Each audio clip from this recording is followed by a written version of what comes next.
ओम शांति, ओम शांति, ओम शांति। 11/9/2021 प्रातः मुरली। ओम शांति। बाप दादा मधुबन। आज मुरली के महावाक्यों में परमपिता परमात्मा ने कहा, मीठे बच्चे, सत्य बाप सचखंड स्थापन करते हैं। तुम बाप के पास आए हो नर से नारायण बनने की सच्ची सच्ची नॉलेज सुनने। प्रश्न है, तुम बच्चों को अपने गृहस्थ व्यवहार में बहुत बहुत संभाल कर चलना है, क्यों? उत्तर में बाबा ने कहा, क्योंकि तुम्हारी गतमत सबसे न्यारी है, तुम्हारा गुप्त ज्ञान है, इसलिए विशाल बुद्धिपन सबसे तोड़ निभाना है। अंदर में समझना है, हम सब भाई भाई भाई बहन हैं। भाई भाई हम सब कैसे हुए? क्योंकि एक पिता की हम सर्वात्माएं संतान हैं। और जब हम पाठ में आते हैं और हम जब ज्ञान में आते हैं तो प्रजापिता द्वारा हमें स्वयं बाप अडॉप्ट करते हैं। तो हम एक बाप की संतान, भाई बहन आपस में, ब्रह्मा मुख वंशावली ब्राह्मण आत्माएं। तो इस तरह से हम सब भाई भाई भाई बहन हैं। बाकी ऐसे नहीं, स्त्री अपने पति को कहे तुम मेरे भाई हो। बाबा ने एक बार और मुरली में ये बात कहा है कि ऐसे नहीं है कि आप एक परिवार में रहते हैं और आपके रिश्ते अलग अलग संबंधों से जुड़े हुए हैं, तो आप अपनी सासू माँ को कहेंगे कि आप आत्मा भाई हो, भाई भाई कह करके पुकारेंगे, या पति को कहेंगे भाई। इस तरह से बाबा कहते ऐसा नहीं कि स्त्री अपने पति को कहे तुम मेरे भाई हो। इससे सुनने वाले कहेंगे इनको क्या हो गया? तो युक्ति से चलना है, साक्षी होकर के देखना है, ना कि आपको मुख से यह सुनना सुनाना है। ओम शांति। रूहानी बाप बैठ बच्चों को समझाते हैं। रूहानी अक्षर ना कहे, सिर्फ बाप कहे तो भी अंडरस्टूड है। यह रूहानी बाप है। बाप बैठ बच्चों को समझाते हैं। सब अपने को भाई भाई तो कहते ही हैं, तो बाप बैठ समझाते हैं बच्चों को। सबको तो नहीं समझाते होंगे। गीता में भी लिखा हुआ है, भगवानोवाच। किसके प्रति? भगवान के हैं सब बच्चे। वह भगवान बाप है तो भगवान के बच्चे सब ब्रदर्स हैं। भगवान ने ही समझाया होगा, राजयोग सिखाया होगा। अभी तुम्हारी बुद्धि का ताला खुला है। तुम्हारे सिवाय ऐसे ख्यालात और कोई के चल ना सके। जिनको संदेश मिलता जाएगा वह स्कूल में आते जाएंगे, पढ़ते जाएंगे, समझेंगे। प्रदर्शनी तो देखी, अब जाकर ज्यादा सुने। पहली मुख्य बात है ज्ञान सागर पतित पावन। गीता ज्ञान दाता शिव भगवानोवाच। उनको यह पता पड़े कि इन्हों को सिखलाने वाला, समझाने वाला कौन है। वह सुप्रीम सोल, ज्ञान सागर निराकार है। वह है ही ट्रुथ। वह सत्य ही बताएगा, फिर उसमें कोई प्रश्न उठ ही नहीं सकता। तुमने सब छोड़ दिया ट्रुथ के ऊपर, तो पहले तो इस पर समझाना है कि हमको परमपिता परमात्मा ब्रह्मा द्वारा राजयोग सिखलाते हैं। यह राजाई पद है, जिसको निश्चय हो जाएगा कि जो सभी का बाप है वह पारलौकिक बाप बैठ समझाते हैं, वही सबसे बड़ी अथॉरिटी है। तो दूसरा कोई प्रश्न उठ ही नहीं सकता। वह है पतित पावन। वह जब यहाँ आते हैं, कौन आते हैं? स्वयं परम पिता परमात्मा पतित पावन बाप। वह जब यहाँ आते हैं तो जरूर अपनी टाइम पर आते होंगे। तुम देखते भी हो यह वही महाभारत की लड़ाई है। विनाश के बाद वाइसलेस दुनिया होनी है। यह मनुष्य जानते नहीं कि भारत ही वाइसलेस था। बुद्धि चलती नहीं। गोडरेज का ताला लगा हुआ है, उसकी चाबी एक बाप के पास ही है। इसलिए यह किसको पता नहीं है कि तुमको पढ़ाने वाला कौन है। दादा समझ लेते हैं तब टीका करते हैं। ज्ञान इंजेक्शन कब लगाते हैं? जब समझ लेते हैं। कुछ बोलते हैं इसलिए पहले यह समझाओ। इसमें लिखा है शिव भगवानोवाच, वह तो है ही ट्रुथ। बाप है ही नॉलेजफुल। यह शिक्षा अभी तुमको उस बेहद के बाप से मिलती है। वही सृष्टि का रचयिता है। पतित सृष्टि को पावन बनाने वाला है। तो पहले बाप का ही परिचय देना है। बाबा कहते उस समय परमपिता परमात्मा से आपका क्या संबंध है? वह नर से नारायण बनने की सच्ची नॉलेज देते हैं। बच्चे जानते हैं बाप सत्य है, जो बाप ही सचखंड बनाते हैं। तुम यहाँ आए ही हो नर से नारायण बनने। बैरिस्टर पास जाएंगे तो समझेंगे हम बैरिस्टर बनने आए हैं। अभी तुमको निश्चय है, हमको भगवान पढ़ाते हैं। कई निश्चय करते भी हैं, फिर संशय बुद्धि हो जाते हैं। बाबा कहते हैं तो उनके सब कहते हैं तुम तो कहते थे हमें भगवान पढ़ाते हैं, फिर भगवान को क्यों छोड़ आए हो? संशय आने से ही भागंती हो जाते हैं। कोई ना कोई विकर्म करते हैं। भगवानोवाच, काम महाशत्रु है, उन पर जीत पाने से ही जगत जीत बनेंगे। जो पावन बनेंगे वही पावन दुनिया में जाएंगे। यहाँ है ही राजयोग की बात। तुम जाकर राजाई करेंगे, बाकी जो आत्माएं हैं वह अपना हिसाब चुकतू कर वापस चली जाएंगे। यह कयामत का समय है। अब यह बुद्धि कहती है सतयुग की स्थापना जरूर होनी है। पावन दुनिया सतयुग को कहा जाता है। बाकी सब मुक्ति धाम में चले जाएंगे। उनको फिर अपना पाठ रिपीट करना है। तुम भी अपना पुरुषार्थ करते रहते हो पावन बन और पावन दुनिया का मालिक बनने के लिए। मालिक तो अपने को समझेंगे ना। प्रजा भी मालिक है। अभी प्रजा भी कहती है ना हमारा भारत। बाबा कहते हैं तुम समझते हो अभी सब नरकवासी हैं। अभी हम स्वर्गवासी बनने के लिए राजयोग सीख रहे हैं। सब तो स्वर्गवासी नहीं बनेंगे। बाप कहते हैं जब भक्ति मार्ग पूरा होगा तभी मैं आऊंगा। मुझे ही आकर सब भक्तों को भक्ति का फल देना है।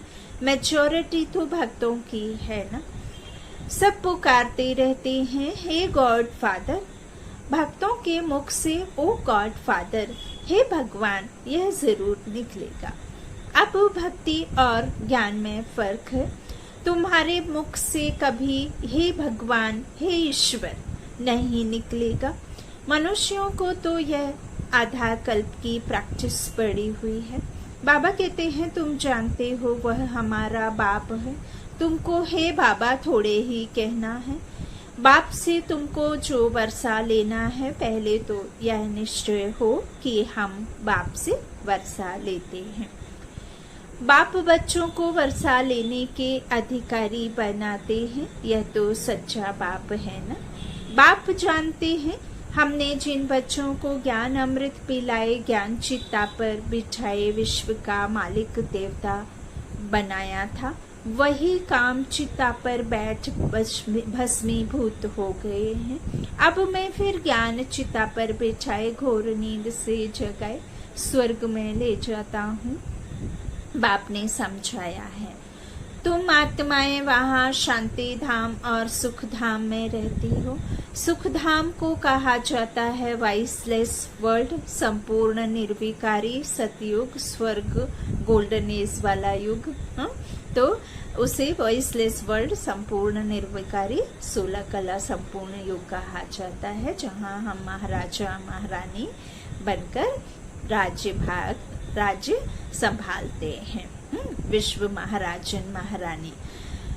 वहाँ देवताएं रहते हैं और वह है स्वीट होम, आत्माओं का घर, जहाँ आत्माओं का निवास स्थान है। वहीं से आत्मा आती है। सभी एक्टर्स उस शांति धाम से आते हैं यहाँ पार्ट बजाने।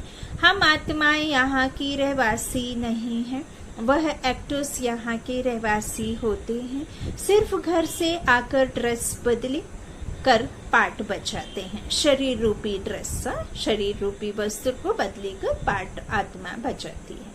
तुम तो समझते हो हमारा घर शांति धाम है, जहाँ हम फिर वापस जाते हैं। जब सभी एक्टर स्टेज पर आ जाते हैं तब बाप आकर सबको ले जाएंगे, इसलिए उनको लिबरेटर गाइड भी कहा जाता है। दुख हरता सुख करता है तो इतने सारे मनुष्य कहाँ जाएंगे? विचार तो करो। पतित पावन को बुलाते हैं किस लिए? अपने मौत के लिए। दुख की दुनिया में रहने नहीं चाहते हैं, इसलिए कहते हैं घर ले चलो। यह सब मुक्ति को ही मानने वाले हैं।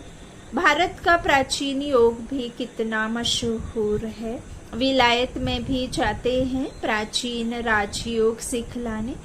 क्रिश्चियन में बहुत हैं जो सन्यासियों का मान रखते हैं।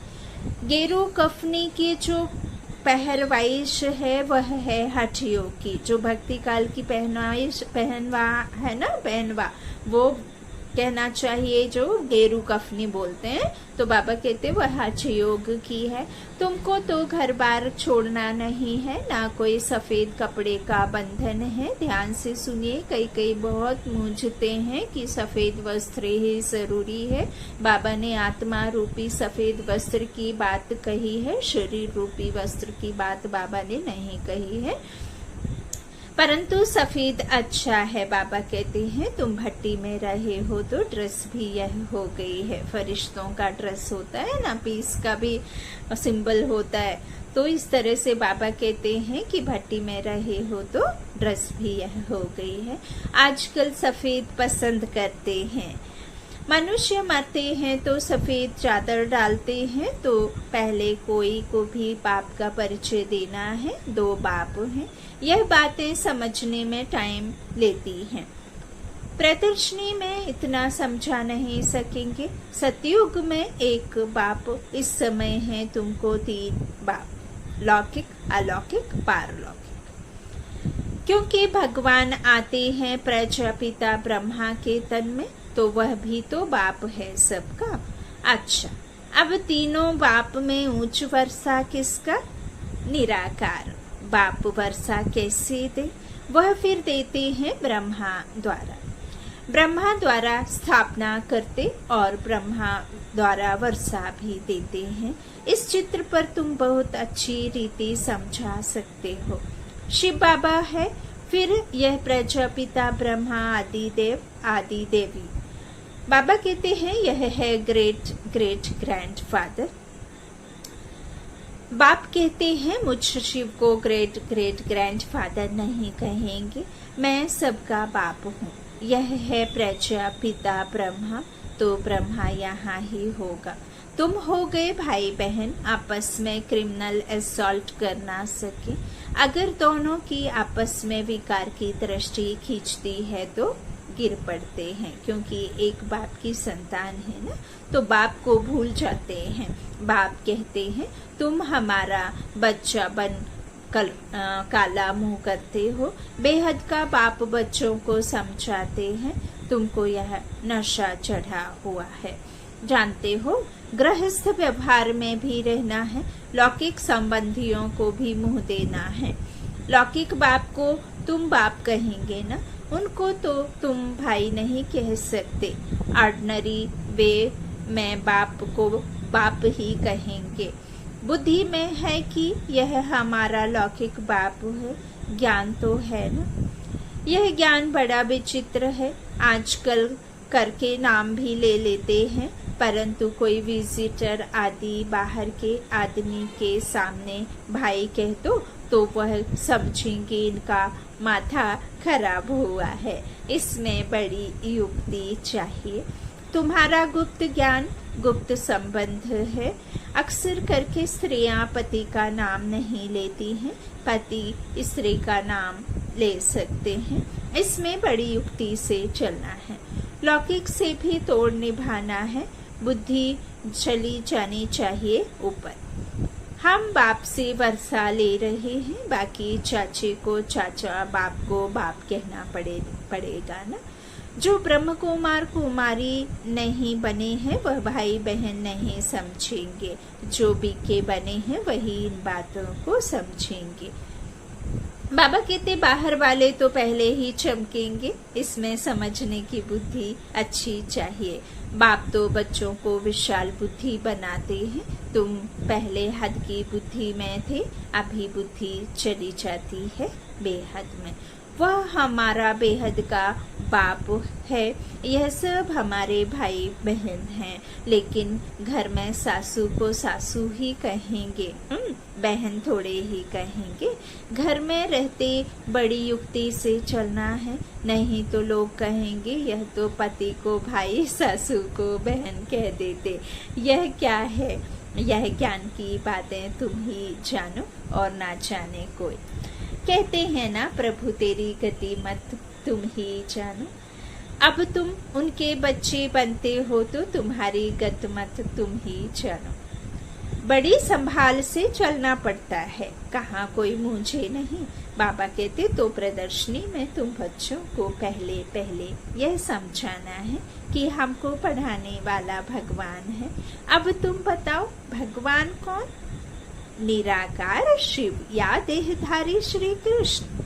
जो गीता में भगवान उवाच है वह शिव परमात्मा ने महावाक्य उच्चारे हैं। यह श्री कृष्ण ने। कृष्ण तो है स्वर्ग का पहला प्रिंस। ऐसे तो कह नहीं सकते कि कृष्ण जयंती सो शिव जयंती। शिव जयंती के बाद फिर कृष्ण जयंती। शिव जयंती से स्वर्ग का प्रिंस श्री कृष्ण कैसे बना, वह है समझने की बात। शिव जयंती, फिर गीता जयंती, फिर फट से है श्री कृष्ण जयंती, क्योंकि बाप राजयोग सिखलाते हैं ना। बच्चों की बुद्धि में आया है ना। जब तक शिव परमात्मा ना आए तब तक शिव जयंती मना नहीं सकते। जब तक शिव आकर कृष्णपुरी स्थापन ना करे तो कृष्ण जयंती भी कैसे मनाई जाए। कृष्ण का जन्म तो मनाते हैं, परंतु समझते थोड़े ही हैं। कृष्ण प्रिंस था तो जरूर सतयुग में होगा ना। देवी देवताओं की राजधानी होगी जरूर। सिर्फ एक कृष्ण को बादशाही तो नहीं मिलेगी ना, जरूर कृष्णपुरी होगी ना। कहते भी हैं कृष्णपुरी और फिर यह है कंसपुरी। कृष्णपुरी नई दुनिया, कंसपुरी है पुरानी दुनिया। कहते हैं देवताओं और असुरों की लड़ाई लगी, देवताओं ने जीता, परंतु ऐसे तो है नहीं। कंसपुरी खत्म हुई, फिर कृष्णपुरी स्थापन हुई ना। कंसपुरी पुरानी दुनिया में होगी, नई दुनिया में थोड़े ही यह कंस दैत्य आदि होंगे। नई दुनिया में थोड़े न होंगे कंस दैत्य आदि। तो यहाँ तो देखो कितने मनुष्य हैं, सतयुग में बहुत थोड़े हैं। यह भी तुम समझ सकते हो। अभी तुम्हारी बुद्धि चलती है। देवताओं ने तो कोई लड़ाई की नहीं। दैवी सांप्रदाय सतयुग में ही होते हैं। आसुरी सांप्रदाय यहाँ है, बाकी ना देवताओं और असुरों की लड़ाई हुई, ना कौरवों और पांडवों की हुई है। तुम रावण पर जीत पाते हो, बाप कहते हैं। इन विकारों पर जीत पानी है तो जगत जीत बन जाएंगे। इसमें कोई लड़ना नहीं है। लड़ने का नाम लें तो वॉइसलेस अर्थात हिंसक बन जाए। रावण पर जीत पानी है, परंतु नॉन वायलेंस सिर्फ बाप को याद करने से हमारे विकर्म विनाश होते हैं। भारत का प्राचीन राजयोग मशहूर है। बाबा ने कई बार मुरलियों में कहा है कि यहाँ कोई अकासुर बकासुर का वध नहीं। भगवान थोड़े ही अहिंसक कहते हैं तो हिंसा कैसे कर सकते हैं? तो यहाँ सिर्फ बाबा कहते हैं आत्मा की विकारों पर जीत पहन कर्मातीत अवस्था को प्राप्त करना, अपने आत्मा के सद्गुणों को जानना, उनको धारण करना, दैवी गुण धारण कर देवता नगरी के जाकर उसमें राज्य करना, यही देवी देवताओं का बाबा ने बताया है। तो इस तरह से बाबा कहते हैं कि मेरे साथ बाप कहते हैं मेरे साथ बुद्धि का योग लगाओ तो तुम्हारे पाप भस्म होंगे। बाप पतित पावन है तो बुद्धि योग उस बाप से ही लगाना है, तो तुम पतित से पावन बन जाएंगे। अभी तुम प्रैक्टिकल में उनसे योग लगा रहे हो, इसमें लड़ाई की कोई बात ही नहीं। जो अच्छी रीति पढ़ेंगे, बाप के साथ योग लगाएंगे, वही बाप से वर्षा पाएंगे। कल्प पहले मुआफिक। इस पुरानी दुनिया का विनाश भी होगा, सब हिसाब किताब चुकतू कर जाएंगे। बाबा कहते फिर क्लास ट्रांसफर हो, नंबर बार जाकर बैठते हैं ना। जब तक पहली कक्षा पास नहीं करो तो दूसरी में ट्रांसफर नहीं हो सकते ना। तो तुम भी नंबर वार जाकर वहाँ राज्य करेंगे। कितनी समझ की बातें हैं। अच्छा, बाप दादा का याद प्यार, मीठे मीठे सीखीला दे बच्चों प्रति माता पिता बाप दादा का याद प्यार और गुड मॉर्निंग। रूहानी बाप की रूहानी बच्चों को नमस्ते। हम रूहानी बच्चों की रूहानी माता पिता बाप दादा को याद प्यार और गुड मॉर्निंग। धारणा के लिए मुख्य सार। पहला, बाबा ने कहा इस कयामत के समय जबकि सतयुग की स्थापना हो रही है तो पावन जरूर बनना है।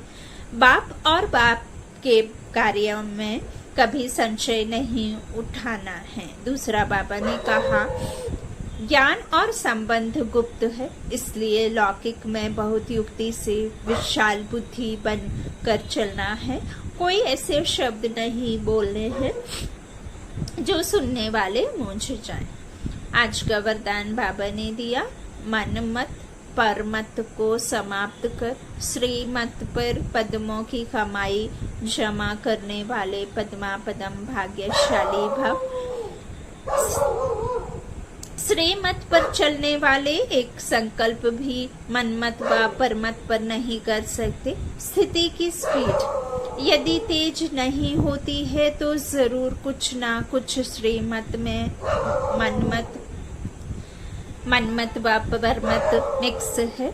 मनमत अर्थात अल्पज्ञ आत्मा के संस्कार अनुसार जो संकल्प उत्पन्न होता है वह स्थिति को डगमग करता है, इसलिए चेक करो और कराओ। एक कदम भी श्रीमत के बिना ना हो तब पद्मों की कमाई जमा कर पद्मा पदम भाग्यशाली बन सकेंगे। आज का स्लोगन बाबा ने दिया है, मन में सर्व के कल्याण की भावना बनी रहे, यही विश्व कल्याणकारी आत्मा का कर्तव्य है। मन में सर्व के कल्याण की भावना बनी रहे, यही विश्व कल्याणकारी आत्मा के कर्तव्य है। ओम शांति, ओम शांति, ओम शांति।